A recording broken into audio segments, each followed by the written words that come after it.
ఓం శ్రీమాత్రే నమః. నమస్తే అండి. ఎలా ఉన్నారు? అంతా బాగున్నారా? నేను కూడా బాగున్నానండి. ఏం కూర చేసేస్తున్నాను ఏంటి చిట్టుమట్టి దాకలో చాలా బాగా చేసేస్తున్నాను అనుకుంటున్నారు కదా? అవునండి, బీరకాయ వేపుడండి.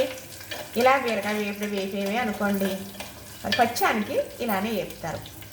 ఎంత బాగుంటుందో తెలుసా? చక్కగా నెయ్యి కానీ గానుగ నూనె కానీ ఇంత వేసుకుని అది మరి వేడయిన తర్వాత ఇంత జీలకర్ర, ఒక ఎండుమిరపకాయ తుంచుకుని, అలానే ఒక కరివేపాకు రబ్బ దూసుకుని వేసుకుని ఇలాగా పెద్దగా ఉన్న ఎల్లుల్లి రేఖలో పొలుసుకుని చక్కగా వేసుకుని, ఇప్పుడు అయితే బీరకాయ కట్ చేసుకున్నది ఒక పావు కేజీ బీరకాయ అండి. ఇది చక్కగా అంటే ఎందుకు చెప్తున్నానంటే, ఇలా పచ్చానికి అనేది ఇలానే చెయ్యాలి. పచ్చు అంటే మరి ఇప్పుడు డెలివరీ అయిందనుకోండి, అమ్మాయికి సిజరీన్ అవుతుంది కదా, ఆపరేషను, అలాంటి వాళ్ళకి కూడా ఇలానే. అంటే ఎందుకు చెబుతున్నానంటే, ఇలాంటి వేపుళ్ళలో మనం ఏం చేస్తామంటే శనగపప్పు, మినపప్పు కూడా వేసుకుంటాం. అలా వేసుకుని కూడా వేపుకోవచ్చు. కానీ మరి పచ్చానికి ఇలా అలా వేయకూడదు, ఇలా మాత్రమే వేపాలి. పప్పులు వేయకూడదు అనమాట. మరి వారికి సిజరీన్ అయ్యి ఉంటుంది కదా, అలాగా. మళ్ళీ అలా కాకుండా ఒంట్లో బాగున్నప్పుడు కూడా మరి డాక్టర్లు ఏం చెబుతారంటే, ఇలానా బీరకాయ వేపుడు, తోటకూర వేపుడు, అలానే పొట్లకాయ వేపుడు, ఆనపకాయ కూడా వేపుడు వేపచ్చు చక్కగా చెబుతారన్నమాట. తినమని, ఇలా తేలిగ్గా అరుగుతుందని. బీరకాయ అనేటప్పటికి బాగా సులువుగా అరుగుతుంది అనమాట. అయితే అందుకు ఎక్కువగా పచ్చులో వచ్చేది ఏంటంటే తోటకూర, బీరకాయ. పొట్లకాయ కూడా చాలా మంచిదండి. పొట్లకాయ అయితే మనకి రక్తం పడుతుందన్నమాట. రక్తం పడుతుంది, కానీ అది బీరకాయలా కాదు. బీరకాయ అయితే దొంగోడెత్తిపోయినట్టు అవుతుంది కూర అంటారు. ఎందుకంటే బీరకాయ మగ్గేటప్పుడు ఇంత అవుతుందండి. కేజీ కాయలు ఉండేమో అంత కూర ఉండేరు కదా అనుకుంటారు. తింటే ఒకరికి రాదండి, తెలుసా? అలాగా ఉంటుంది అన్నమాట. అయితే ఇది ఇలాగా వేయించేసుకుని చక్కగా మరి పచ్చిమి తినేవాళ్ళని చెప్తున్నాను కదా, అంటే పప్పులు వేయకూడదని కూడా చెప్పాను. ఇందులో చిట్టుకూర ఉప్పు వేస్తున్నారండి. అంటే వద్దు ఆ పట్టపు సుమ, ఎందుకంటే బీరకాయ ఇంకా నీరు ఇదంతా మగ్గిపోయేటప్పుడు కొంచెం అవుతుంది. మరి పచ్చి కూర అనేటప్పుడు కూడా ఉప్పు దొక్కు వేసుకోవాలి, ఎందుకంటే కొంచెం కూర ఎక్కువ అనేది తినాలి కాబట్టి. చక్కగా ఇది ఇలా వేగిన తర్వాత మరి పాత బియ్యం అన్నం వండుకొని తినేవారండి పూర్వం. ఎవరు? బాలింత్రాలు, డెలివరీ అయిన వాళ్ళు అన్నమాట. అలాగే మరి ఇప్పుడు పచ్చానికంటే మరి చాలా రకాలుగా అది తినకూడదు, ఇది తినకూడదు, సులువుగా అరిగేది తినాలి అన్న వాళ్ళకి ఫస్ట్గా ఉండేది బీరకాయే. మనం ఫస్ట్గా సులువుగా అరగాలి అంటే పచ్చు అనేటప్పటికి బీరకాయ గుర్తుకొస్తుందండి. తర్వాత తోటకూర, ఆకుకూరలో తోటకూర, కాయగూరలో బీరకాయ. చక్కగా చూసారు కదా, ఇది ఇలా మగ్గుతూ ఉంటుంది. నా చేతిని ఉంగరం చూసారా? అబ్బో ఎంత బాగుందో అనుకుంటున్నారా? ఏ ఉంగరం అనుకుంటున్నారు? ఇది చిప్ ఉంగరం. మరి వీటి గురించి నేను వీడియో మాట్లాడి పెట్టాను. చాలా కష్టం ఉంటుంది దీని వెనకాల. పూర్వమైతే ఇలా చేసుకునేవారండి అని చెప్పడం జరిగింది. కానీ కష్టాన్ని ఎవరు గుర్తించరండి, ఇంకా సరిగ్గా ఎవరు చూడలేదు. చూస్తే ఇలా చేసుకునేవారా, ఇలా పెట్టుకునేవారు. ఏమండి, బంగారం ఉంగరాలు ఇలా చేయించుకోండి, బంగారంలో ఇలా రాళ్ళు చేయించుకోండి, మీ జాతకం మారిపోతుందండి అని చెప్పేవనుకోండి, అవి తప్పనిసరిగా చూస్తారు.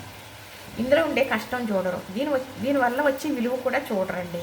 అది మాత్రం నేను చెప్పగలను. ఎందుకంటే అంతే. ఇప్పుడు ఇది ఉందనుకోండి, చక్కగా ఈ ఉంగరం పెట్టుకోవడం వల్ల మనకి దిష్టి దోషం ఉండదు, అలానే గాలి ధూళి పడదు. కాబట్టే చేసుకునేవాళ్ళం. ఆషాఢంలో మాత్రమే చేసుకునేవాళ్ళం అండి. చిప్పు ఉంగరాలు చేసుకుని పెట్టుకునేవాళ్ళం. మరి మెళ్ళో వేసుకునేవారు, ఆడవాళ్ళు మెళ్ళో వేసుకుంటారు. మరి సూత్రాలు తాడుకు గుచ్చుకుని మగవాళ్ళు కూడా ఇలా ఉంగరాలుగా పెట్టుకుంటారు, ఆడవాళ్ళు లాగా. అంటే మా వారిది మరి 2 ఉంగరాలు అంతమాట. చిప్ప దలసరి చిప్పతో చేసారన్నమాట. అయితే మా వారు చేసింది 8 సంవత్సరాలు మొన్నటి వరకు పెట్టుకున్నాను. సన్నగా అయిపోయింది, అరిగిపోయి. కానీ తీసి ఎక్కడో పెట్టానండి, కనిపించటం లేదు. అదే ఆడవారేమో సూత్రాలు తాళ్ళు వేసుకుంటారు, నారిక మంగళసూత్రంలాగా చేసినవి.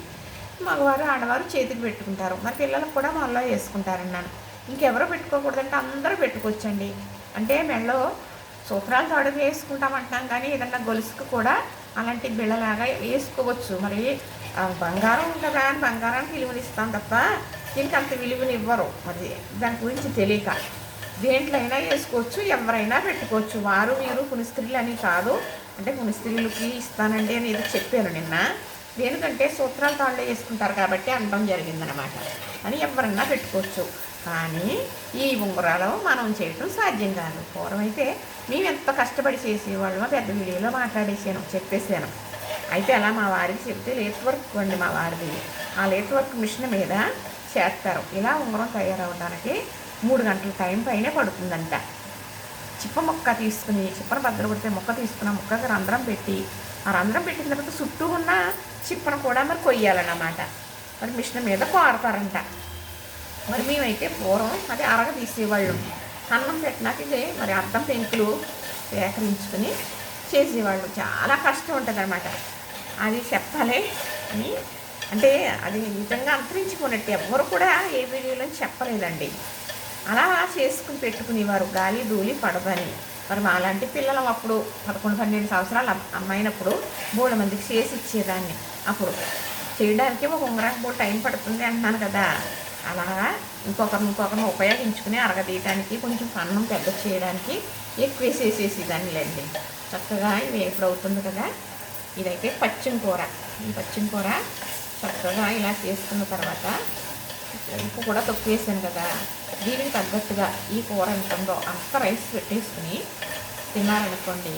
మరి పచ్చిగా తినేటప్పుడు డైజెషన్ ప్రాబ్లం కూడా వస్తుంది. బిగబెట్టి తొందరగా డైజెషన్ అవ్వదు. అలాంటప్పుడు బీరకాయ పెట్టాలి మధ్య మధ్యలో. ఈ బీరకాయ పెట్టడం వల్ల డైజెషన్ ప్రాబ్లం తొందరగా క్లియర్ అవుతుంది. అలానే తోటకూర కూడా పెట్టాలి. ఎవరికి ఈ మామూలుగా పచ్చం చేసేవాళ్ళకి అప్పుడు ఫ్రీగా వాళ్ళకి డైజెషన్ ప్రాబ్లం అనేది ఉండకుండా ఉంటుందన్నమాట. ఫ్రీ అవుతుంది. ఇదైతే చిట్టి మట్టి దాకండి. చక్కగా చూసారు కదా, చాలా చిన్నది అనమాట. ఇందులో కర్రీస్ చేసుకుంటే 2 మనుషులకి మాత్రం సరిపోతుందండి. ఇందులో చేస్తే అంత చిన్నవన్నమాట. అక్క అయితే కొన్నది నా కోసం 2. ఎంత అనుకుంటున్నారు? 2 కలిపంట 100 రూపాయలు ఇచ్చిందంట. 50 రూపాయలండి. కానీ ఎన్ని మాటలు కూరలు చేస్తారో తెలుసా? కానీ మనం చేసే కొద్ది కూడా ఇది పొన్ను పడుతుందని చెప్పేవారు మా అమ్మగారు. అంటే ఇలా చేసి కొద్ది ఇందులో వండేటప్పటికి చక్కగా ఎలా కుక్ అవ్వాలో అలా కుక్ అవుతుంది. అడుగంటటం ఉండదు అనమాట. అదే మాటం అయ్యి ఉండదు. అలాగా సేవలు జరిపోతూ ఉంటుంది. ఎన్నాళ్ళైనా మన్నుతుంది. కాకపోతే మట్టి పాత్ర వాడటం ఆషామాషి కాదండి. చాలా జాగ్రత్తగా వాడుకోవాలి. లేకపోతే 1 దాకా 4 దాకలు అయిపోతుంది. మరి చెయ్యి జారిందా అంటేని. కానీ ఇది అయిన తర్వాత ఇది దింపి పెట్టాలి అంటే ఏదన్నా పరికరం ఉండాలన్నమాట. ఎలాగనంటే చక్కగా ఇది ఉంది కదా, ఇది ఉండాలి. ఇలా దింపి దీని మీద పెట్టడానికి ప్రయత్నించాలి.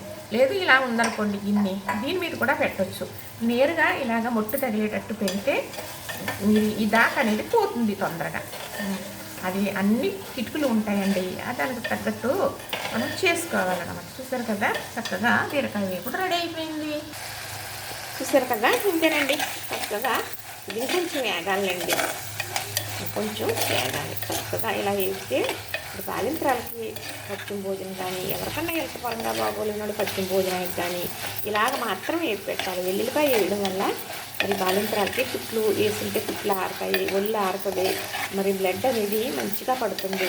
మరి బేబీ పాలు తాగితే సులువుగా అరుగుతాయి. తల్లికి కావాల్సిన వేడిని అందిస్తుంది అనమాట. మరి ఇల్లు చేసిన మేలు తల్లి కూడా చెయ్యదు అనే శాస్త్రం కూడా ఉంది. కానీ తల్లిని మించిన దైవం లేదండి. తల్లి చేసి పెడితే తినిన వాళ్ళమే కాబట్టి పచ్చిలాగన్నా చిన్నపిల్లలప్పుడన్నా మరి తల్లి తర్వాతే ఏదైనా పుల్లైనా మళ్ళైనా. చూసారు కదా, నచ్చింది కదా, లైక్ చేయండి, షేర్ చేయండి, సబ్స్క్రైబ్ కూడా చేసేయండి.